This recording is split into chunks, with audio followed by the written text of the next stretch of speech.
in the ministry of Solas that he came with his wife and 2 young children from South Africa to serve us here in Scotland. So thank you very much, Steve, for being in Scotland and for being here this morning. Look forward to hearing from you. Thank you very much for that. Thank you for having us here, and the very warm welcome that myself and my family have received since moving over to be in Scotland.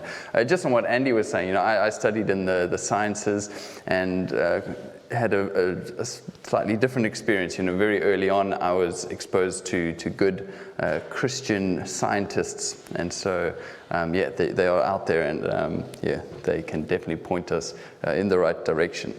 But we're going to change gears slightly and move on to, given all the options, why Jesus? There are lots and lots of different options out there.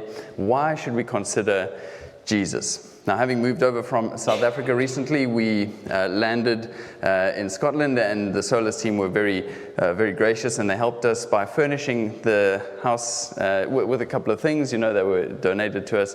But we did decide to buy some new couches recently. And when it comes to positioning couches in the lounge, it seems there are many, many options. What is the best configuration for these things? Just to get the right feel in the room, to make it the most inviting, to find the best feng shui, if you will, whatever that might be. Life is just full of questions, full of choices, and these choices have consequences. There was a lady who tragically was knocked over by a bus and found herself at the pearly gates with St. Peter welcoming her to, here's heaven. And she thought, oh, fantastic, I've made it. She went up to him and said, oh, it's so nice to be here. And he said, oh, hello there, well, welcome. HR manager? Yes? Okay, right. Cynthia, good to have you here. Not many of you up here, but we have a new policy in place, and we're not going to let you in straight away. You actually have to go and spend a day in hell first, and then you get to choose where you'd like to come. And she said, oh, can't you just let me in? And he said, no, sorry, rules are rules, policy is policy, HR, you'll understand. So she said, oh, fine, popped her off into the elevator, down she went, and the doors opened, and to her great surprise, it was just this beautiful setting, this lush golf course. Her friends were there, they welcomed her in, they had a wonderful, the best game of golf of her life, and her friends then shared a wonderful meal afterwards. She met the devil, who turned out to not be such a bad guy, after all, and, it was a good day. She went back up to heaven and then had her day in heaven, where she spent the day, sitting on a cloud and playing the harp, and it was good fun, almost as enjoyable as the day in hell. And so following that day, St. Peter says to her, well, would you like to, choose heaven or hell? And she says, well, actually, I think I'm going to pick hell. It was actually quite nice. So she goes back down, and the doors open, and completely different setup. The scene is very different. Basically, flames, pitchforks, and what you'd really expect. And the devil comes up and she says, well, what happened? Well, this isn't what I was expecting. And he said, oh, sorry, well, yesterday was recruitment day, but today is staff. So sorry. Now, maybe it's a little too soon for me to be making that joke, seeing as I've just joined the Solas team, but here we are, and choices have consequences. No, kidding. So that's just a little illustration to show that choices do have consequences. And so before us, when we look at the spiritual marketplace, it seems that we have many, many options. We're going to spend a bit of time and look at those options, all these different spiritual goods and services that we find on the buffet of religion and worldview. Right, and so as much as you might be thinking about meals coming up to Christmas, some of the questions, if you want, I can give you some good South African recipes, and I assure you that I on Christmas will be having a braai, not a barbecue, because braais are better. And if you do want some menu options, I can give those to you, because when we are at the marriage supper of the Lamb, it is South African braai food that we will be eating, I'm sure. But more seriously, we do live in an age where things are really, really uncertain, where there's so much confusion on the idea of truth. I spoke on this last night. It's strange that we have to actually speak about the fact that there is truth. But also, where is hope? If you look around at the world, it seems like we can just be caught up in absolute despair. What do we do with all that's going on around us. Yeah, I have 2 young daughters, and looking at the world, I'm very, very concerned. I'm as I said, from South Africa, and the crime rate is insane there, and you have great poverty on the one hand, but you also have extreme wealth, and the divide between the two is absolutely massive. You look at what's going on around in the world, Ukraine and Russia. You look at what's happening in Gaza. Where is hope to be found? What do we do? We also live in an age of relativism. Well, what is that? It's basically the idea that Andy has touched on, and again we spoke on this last night. Everybody gets to make their own truth, and this is presented to us as something grand and something novel and unique, and it's going to solve all the problems of the past, where truth is actually this weapon that was used and wielded by people to ostracize them and oppress them. And so the best thing to do is just say, no, actually it's all relative, true for you, but not for me. But again, ideas have consequences. Think about this idea of relativism. This is Viktor Frankl. He was a Holocaust survivor, and he said this: "I'm absolutely convinced that the gas chambers of Auschwitz, Treblinka, and Majdanek were ultimately prepared, not in some ministry or other in Berlin, but rather at the desks and lecture halls of nihilistic scientists and philosophers." Well, what is he saying? Ultimately, that there is no hope to be found in relativism. The worldview of relativism and naturalism can lead to some really great ills, the most evil that we can see, if we take it to its logical end. It has logical implications. Why is that? Because if all that we are as humans is the product of random selection, blind chance, and nothing more than that, and if there is no God, then we have no objective basis for morality. We have no grounds to condemn the evil acts of those who commit them. Morality is reduced, as Andy has pointed out again, to personal preference. And so whether you greet your neighbors or whether you eat your neighbors, there is no moral dimension to this. It's all just a different choice. So again, South Africa has a history of extreme racial prejudice. And if we look at this, the segregation that happened through the apartheid system, where because of your skin color, you basically couldn't marry certain people, you had to live in a certain area, you couldn't use certain facilities, and there were terrible abuses, right? If there is no God, and if truth is relative, and we take it to its logical end, then we have absolutely no right to condemn what happened in South Africa. We have to just throw our hands up and say, hey, well, you know what? This is just survival of the fittest. There is no real right and real wrong. We have to just go along with atheist Professor Richard Dawkins and say, well, it's all just blind, pitiless indifference in the end. And so atheism, naturalism, relativism offers us nothing. And so what are our options? Let's look at some other worldviews just for good measure. Let's look at some of the major religions and see what they say about some of the core issues of good and evil, right? So sin and what we do with sin. How do we get out of sin? How do we move to salvation from sin? The first is Buddhism. Well, in Buddhism, the main issue that humans have is not actually sin, but it's suffering. So sin is not the issue, it's actually suffering. And you have to follow the Four Noble Truths that with the emphasis of the teaching of the Buddha, which are this. Basically, to live is to suffer. Suffering is caused by attachment, so we therefore need to eliminate the attachment to eliminate the suffering. And how do you do that, I hear you ask? Well, you follow the Eightfold Path to free yourself from attachment. Basically, it's just a system that focuses on self-help, and the Eightfold Path is really like a course of treatment that you take where you train yourself out of these crippling disabilities. And this sounds good, it sounds nice, it's gained a lot of popularity in the West over the last couple of years because it will scratch a spiritual itch for some time, but ultimately it offers us nothing because we know intuitively that humanity is broken by sin. And we actually need something outside of us to come in and fix us. What about Hinduism? How does that measure up?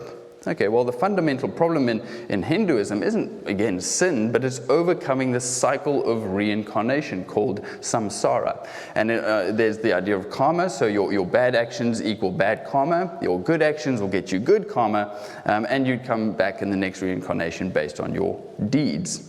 And so the final goal, the ultimate goal of Hinduism is release from this cycle called moksha. And how do we get there? Again, a lovely little pathway called the three paths. The first path is the way of knowledge, and this is essentially where you would come to discover your own inner divinity, if you will, and you get there by meditation and learning all the right creeds. The second is the way of works, where you essentially can fulfill this by doing good in society and fulfilling your duty to other people. It sounds like a good thing. And the third is the way of devotion. This enlists the help of all of the pantheon, the many, many gods that there are in Hinduism. And in a way, this sounds like it could be similar to Christianity, getting the help of a god, if you will. But the Hindu isn't seeking forgiveness or reconciliation with God, just trying to get out of the cycle of reincarnation. And so Hinduism, again, doesn't have anything that teaches that we need rescue, and it locates hope in humanity ultimately, again, in human effort, which we know it just doesn't work. Well, what about Islam? It's the last one I'll look at. I'm not going to say much. If you are interested in this, I can recommend Andy's book, Do Christians and Muslims Worship the Same God? I don't have a copy, but it is at the table back there. But for Muslims, in Islam, sin is really a matter of disobedience. Right, which is right. And the way out of it is simply obedience. There is no forgiveness, there's no redemption, there's no atonement, there's no intercession through an intermediary, and God is not close. Allah is distant, He is unapproachable, and you get judged based on your good works and if you've racked them up enough. So again, it's do good, do bad, get bad. And so I think at this point we just need to be very honest. We need to be honest about what we actually know about ourselves. And that is that the human heart is the problem. It's desperately wicked, and no human system will actually help us get out of that. We need something else. We need a new heart. We need new affections. We need something outside of us to come in and help us and rescue us. We need a savior, right? And so is there any hope of this? And this is where Christianity comes in and is radically different. It is utterly unique. So let's look just briefly at what Jesus actually taught, which is different to these other religions. So Jesus he's the focal point of the scriptures and the whole Christian faith. So if you want to know what Christianity is about, you have to look to Jesus. Through his public ministry, he made two major and explicit claims concerning himself. The first was this: he claimed to be the Messiah of Israel, the Christ. Right? In Matthew 16, it says this: when Jesus came to the region of Caesarea Philippi, he asked his disciples, "Who do people say the Son of Man is?" referring to himself. They replied, "Some say John the Baptist, others say Elijah, and others Jeremiah or one of the prophets." "Oh, but what about you?" he asked. "Who do you say that I am?" Simon Peter answered, "You are the Messiah, the Son of the living God." Jesus replied, "Blessed are you, Simon, son of Jonah, for this was not revealed to you by flesh and blood, but from my Father in heaven." So Jesus affirms this. He affirms that he is indeed the Messiah of Israel. Second, he claimed to be God come in the flesh. John 8. Jesus said, speaking to the Pharisees, "Very truly I tell you, whoever obeys my words will never see death." At this they exclaimed, "Now we know that you're demon-possessed. Abraham died and so did the prophets, yet you say that whoever obeys your word will never taste death. Are you greater than our father Abraham? He died and so did the prophets.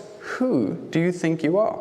"You're not yet 50 years old," they said to him, "and you have seen Abraham?" "Very truly I tell you," Jesus answered, "before Abraham was born, I am." At this they picked up stones to stone him. Why did they do that? Because this is him claiming to be God. The scriptures insist that only God is eternal. And when Jesus claimed pre-existence by saying, "I am," referring back to Genesis, he was understood by his Jewish critics to be claiming to be God, and that is why they went to stone him. So he claimed to be the Messiah, and he claimed to be God in the flesh. So these are the core claims. What else did Jesus teach that has gained him so much acclaim and admiration? Well, no other figure was more scathing and critical about violence in the name of religion. So Jesus taught a radically different message. And he taught a radical message of love. He said, love your enemies and pray for those who persecute you. He said, if someone strikes you, turn the other cheek. In Matthew 7, so in everything, do to others what we would have them do to you. For this sums up the law and the prophets. He also said, blessed are the meek, for they will inherit the earth. Blessed are the merciful, for they shall be shown mercy. Blessed are the peacemakers, for they will be called sons of God. Jesus' teaching is radically different to anything else we see, and his claims are absolutely unique. No other religion has God himself coming down to us, making a way for us to be reconciled to God. And Jesus was claiming this. Right. So with Jesus, there's no system where you have to work and work and work. It's a gift. Grace is a gift that he offers. And we see this in John 3:16. For God so loved the world that he gave his only Son, that whoever believes in him should not perish but have eternal life. And John 14:6, Jesus says, I am the way, I am the truth, and I am the life. No one comes to the Father except through me. So let me summarize Jesus then very quickly. We have a man who claimed that he was the promised Jewish Messiah. We have a man who claimed to be God himself and lived a morally blameless life. He healed the sick. He forgave sins. He taught a moral code that was scandalous and is unsurpassed by anything else out there. And he claimed that through him there is reconciliation with God. And he taught that the way to that is to try really, really, really hard and do better. No. He said that you will trust in me, that this grace is a gift that he gives. So what do we do with this? How do we respond to Jesus? Well, I love what C.S. Lewis said. He said, I'm trying here, considering what Jesus claims about himself, I'm trying here to prevent anyone saying the really foolish thing that people often say about him. I'm ready to accept Jesus as a great moral teacher, but I don't accept his claim to be God. That is one thing we must not say. A man who is merely a man and said the sort of things that Jesus said would not be a man, would not be a great moral teacher. He would either be a lunatic on the level with a man who says he is a poached egg, or else he would be the devil of hell. You must make a choice. Either this man was and is the Son of God, or else a madman or something worse. You can shut him up for a fool, you can spit at him and kill him as a demon, or you can fall at his feet and call him Lord and God. But let us not come up with any patronizing nonsense about this being a great human teacher. He has not left open to us that option. He did not intend to. And so ultimately we have this, three choices. Is he a liar? Is he a lunatic? Or is he Lord, as he claimed to be? Is he actually God with us? Which one is it? I say to you, given all the options, why Jesus? I say that he is Lord. Now let me give you very quickly a few reasons for that. Why follow Jesus? When it comes to testing all of the different worldviews and things, and we've just touched on them, there are certain tests for truth that you can apply to things. And just a few of those would be internal consistency, empirical adequacy, or experiential relevance. So to those first two, very quickly, the reliability of the New Testament. Now, we're not really going to get into this, but when you come to the New Testament, we have a very reliable document that tells us about the life of Jesus, and it is reliable. We have lots of copies of early manuscripts. They are very, very early, and they are accurate. Within them, we have eyewitness testimony about Jesus, which means that people could have gone and tested the claims at the time of what was written. They could have picked it up and said, hey, John has said this and this and this. Did this actually happen? And they could have tested the things. It includes embarrassing details. There's a point where Jesus calls Peter Satan. If you're making this up, if you're going to make up some kind of religion to gain followers, you're not going to include details where one of your early church leaders is actually called the devil by Jesus. And then we have women who found the empty tomb at the time when a woman's testimony was just not really accepted at all. Why would you include that in the account of one of the most significant events in the New Testament? You're not trying to gain followers by doing this. You're actually just recounting what actually happened. And then you have Saul and James converted. Saul, who is a persecutor of the church, comes to actually be a Christian after encountering the risen Jesus. And then James, the brother of Jesus, becomes converted. Now, I have a brother, and I can tell you it's going to take a lot for me to actually accept if he was claiming to be God. I think maybe 2 resurrections. But it was Jesus' resurrection and appearances to James that actually convinced him that Jesus was indeed the Messiah and God. And so the point of that is that we can actually have confidence about the claims of Jesus. But third, and I think this for me speaks volumes to our experience in life, and that is experiential relevance. What is experiential relevance? Well, let me look at it under 4 headings quickly. The first is this, that Christianity gives us a better explanation of the longings and the deep desires of the heart that we have. Through my teens and early 20s, I wasn't following the Lord, but I was very aware that there was something not right. There was something missing. I was deeply troubled and was searching for something. And I tried to find value in my studies, thinking, if I do well, then, that gives me some kind of worth and value. I turned to music. I was in a heavy metal band for many, many years, and that was a fun distraction, I guess, filling this hole, this void that I felt, just trying to figure out, there's more to life. I took up skydiving for a while. I thought, hey, throw yourself out of a plane. You can scare these feelings away. Social gatherings with friends, I never turned down an invitation. I was terrified of being alone because when I was alone, I started thinking about these things. What is the point of life? Why am I here? There's got to be more to life than this. Drinking, I was very, very good at drinking. There's no answer at the bottom of a bottle for the struggles of life that we have. And that led to me being in several tumultuous relationships, which led eventually to just having guilt. So on top of this emptiness and then guilt, what do you do with that? What do you do with that?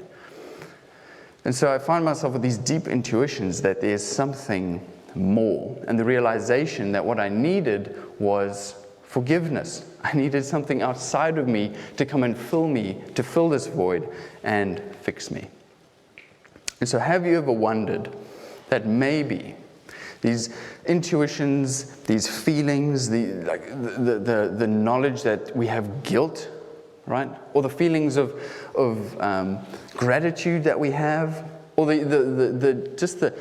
that we know there is right and that there is wrong. We have these intuitions, right? That they come from somewhere. Think of someone who is stranded very young on a small secluded island, and for their life they grow up knowing everything that's on that island, the food, the vegetation, all the things that are there. This is their world, it's all they know. But every so often, every now and then, something will wash up on those shores. Maybe a tire or a broken piece of another ship. And they look at this, and it's not from their island, but what it does is it points them to the fact that there is something beyond the shores of their existence. The point of that is to say, well, this deep sense of longing, this deep sense of justice that we have, the feeling of guilt that just we carry with us if we feel that we have moral failings, all of these things are intuitions that I believe God has put in us that point us to Him. As C.S. Lewis said, if we find ourselves with a desire that nothing in this world can satisfy, the most probable explanation is that we were made for another world.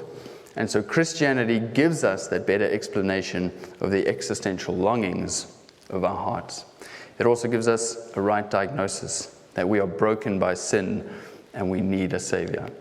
And then it gives us that unique solution, who is Jesus Christ Himself, who came to this earth, that God in the flesh, so that He could come near to us and reconcile us to Himself through the free gift of grace that He offers if we would trust in him.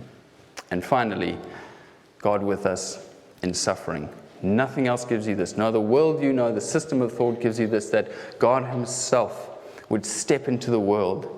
And so perhaps one of the most unique and powerful images of the Christian faith is that suffering Savior. Now, I don't know what struggles you've been through, what pain and suffering you have experienced, but I know this, that God is not far off. He's proven that by reaching down and suffering alongside of us. He's met me in my trials, and he's done it again and again and again. But for me, it was only in coming to the foot of the cross of Jesus Christ that I found real healing and wholeness in Jesus that nothing in this world can bring. And so there is hope to be found in this life, and that hope is in Jesus Christ, who I believe is, as he claimed, the way, the truth, and the life. The question I'll leave you with is, do you know that hope? Do you know Jesus Christ? Thank you for listening. I'm going to invite Andy and Gavin up, I think, now. Righty. Gavin and Andy are going to tell us a little